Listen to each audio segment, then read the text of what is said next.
मोदी जी ने 11 साल जो हमें सुरक्षा की गारंटी के नाम पे वोट लिया और ये बात कही कि हमारी सरकार अगर एनडीए की आई तो हम शहादत नहीं होने देंगे, हिंदुस्तान सुरक्षित होगा। और 26 लोगों की, रुको यार, मैं कर रहा हूँ, रुको तो एक बार, बोलो। जिस तरह सभापति जी चुप कराइए इनको। जिस तरह 26 लोगों की निर्मम हत्या की, जिन महिलाओं के सामने, जिनकी नई नई शादी हुई, उनके पति की हत्या की, बच्चों की, महिलाओं की, और ये घृणित करते पाकिस्तान द्वारा जिन आतंकवादियों को पनाह दी जाती है, जिस आतंकवाद का पोषण पाकिस्तान कर रहा है, और उसके आतंकवादियों द्वारा पहलगाम के अंदर ये दहशतगर्दी की गई। दुर्भाग्य से हमारे सिस्टम के अंदर भी कोई चूक रही होगी सभापति महोदय कि अंतर्राष्ट्रीय सीमा पे पहलगाम नहीं है, लेकिन वहां तक ये आतंकी कैसे पहुंचे? क्या अपना खुफिया तंत्र इतना कमजोर हो गया? और वहां इतनी संख्या में अगर पहलगाम के अंदर पर्यटक आते हैं तो सुरक्षा के क्या इंतजाम आपके थे? आप 10, 15, 20 लोग लगा सकते हो। और हमला होने के बाद कितनी देर बाद लोग वहां पहुंचे, स्थानीय लोगों ने मदद करी, आपके मिलिट्री के लोग बहुत लेट पहुंचे। ये निश्चित रूप से बहुत बड़ा दुर्भाग्य था। पूरा देश उस दिन रोया था और मोदी जी को बार बार यही कह रहा था कि अब कब जगोगे, कब उठोगे? आप तो कह रहे थे कि पीओके पे कब्जा कर लेंगे, आपको 303 दी, आपको 350 दी, अब की बार भी 300 पार कराया एनडीए को। आखिर कब करोगे? आपका तो नारा ही ये था कि पाक अधिकृत कश्मीर पे कब्जा करेंगे जब हमारी सरकार आएगी। लगातार आपने 14, 19 और 24 के अंदर ये बात कही। हर हिंदुस्तानी के मन के अंदर एक ही बात थी कि अब की बार पाकिस्तान का इलाज हो जाएगा। निश्चित रूप से इजराइल जैसे छोटे देश जो अपनी लड़ाई खुद के दम पर लड़ रहे हैं, 140 करोड़ का भारत देश जिसकी सेना विश्व के अंदर सबसे मजबूत सेना है, जब भी सेनाओं की बात आती है तो कारगिल युद्ध के दौरान 20,000 फीट ऊंची पहाड़ियों पे अगर 50 किलो गोला बारूद लेके 47 लेके इस विकट परिस्थितियों के अंदर पहाड़ी पे चढ़ते हुए लड़ाई किसी ने लड़ी तो हिंदुस्तान की सेना ने लड़ी, वो जाट रेजिमेंट के हमारे जवानों ने लड़ी। ये अमेरिका के अखबारों के अंदर छपा था। सभापति महोदय, बहुत बड़ा दुर्भाग्य है कि 22 अप्रैल को घटना घटित हुई और 8 मई की रात को ऑपरेशन सिंदूर की शुरुआत हुई।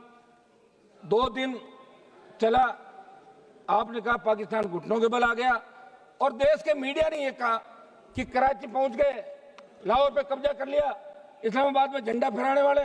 तो हमने लगा हो गया काम, पाकिस्तान तो सुबह तक आ जाएगा। और आपने नाम भी सिंदूर रखा, ऐसा लग रहा था कि भारत पाकिस्तान की मांग में सिंदूर भर रहा है, ऐसा ही लग रहा था भाई जब सिंदूर नाम रखा। और सिंदूर का मतलब ये हो गया, अरे हाँ समझ, सिंदूर का मतलब ये होता है कि हमारे हिंदू धर्म के अंदर सिंदूर का, आप रुकिए साहब, ऐसे क्या कर रहे हो? आप खुद तो आधा घंटा भाषण दे दिया तो मुझे कह रहे हो जाओ, आप कमाल कर रहे हो, तो नहीं बोले और क्या। सिंदूर हमारे हिंदू धर्म के अंदर सिंदूर का मतलब है कि महिलाएं सिंदूर पति को मानती, वो मांग भरती है सिंदूर कि मेरा पति। तो सिंदूर तो भारत ने भर दिया पाकिस्तान के अंदर, तो पाकिस्तान तो पत्नी हो गई भारत की। ले आप विदाई बाकी लेके आ जाओ, आप हो गया सारा काम। तो मेरा सभापति जी एक ये था कि अपन इस सदन के अंदर चर्चा कराएं, सारी बातें, वाद विवाद, हंसी मजाक भी चली, आरोप प्रत्यारोप भी चले। लेकिन जिस तरह का आरोप, अब तो आप सभापति की चेयर पे बैठे हैं, आपके पूरे आरोप शायद इन्होंने सुने नहीं, मैंने सुन लिए थे, समझ लिए थे, मैं वापस नहीं बताऊंगा जो आपने क्या कहा था। सभापति जी, जो दुर्भाग्य था कि आतंकवाद कोई नया नहीं है हिंदुस्तान के अंदर, पहले भी लगातार, चाहे कांग्रेस की सरकार रही, चाहे बीजेपी की सरकार रही, आतंकी तो लोकसभा के अंदर घुस गए थे। लोकसभा के अंदर अगर थोड़ा सा आगे आ जाते और हमारे उस समय वो लोकसभा के जो पार्लियामेंट सिक्योरिटी के जवान शहादत नहीं देते तो कितने एमपी मारे जाते। उससे पहले भी लोकसभा, क्या हो गया? बोलने दो, बोलने दो, अभी है कुछ। एक तो मेरी बात सुनो, 10:30 11 बजे बुलवा रहे हो आप, ठीक है, खबर तो अखबार में छपनी नहीं, ये तो तय है, सिर्फ सोशल मीडिया से काम निकलेगा। और हम ये बैठे हैं, इसका मतलब हम मजबूत लोग हैं जो सेना के सम्मान के अंदर रात को 12 बजे भी हाउस के अंदर बैठे हैं। इस हाउस में अभी 150 से ज्यादा संख्या नहीं होगी सांसदों की, लेकिन हम सेना के सम्मान के लिए यहाँ बैठे हैं। सभापति महोदय, हम 2-3 जो प्रमुख हमारी चीजें हैं, एक तो घुसपैठ कैसे हुई, इस मामले के अंदर जांच होनी, आखिर घुसपैठ कैसे हुई, उसकी जांच क्या रही। ऐसा नहीं हो गया यार सब कुछ ठीक है, भाषण दिया चलता है, पर देश जानना चाहता है। और अभी सोशल मीडिया का जमाना, प्रत्येक व्यक्ति को अधिकार है। एक मेरी मांग रहेगी कि अग्निवीर जो योजना आप लाए, उसके बाद सेना का मनोबल गिर गया। मेरी मांग रहेगी, आप मिनिस्टर लोग बैठे यहाँ पे, इस अग्निवीर को समाप्त करें, क्योंकि अगली बार अगर कोई बात हो गई तो फिर मैं सही कह रहा हूँ, मैं तो हमेशा, आपको पता ही नहीं है आप कौन से सेना में जाते हो।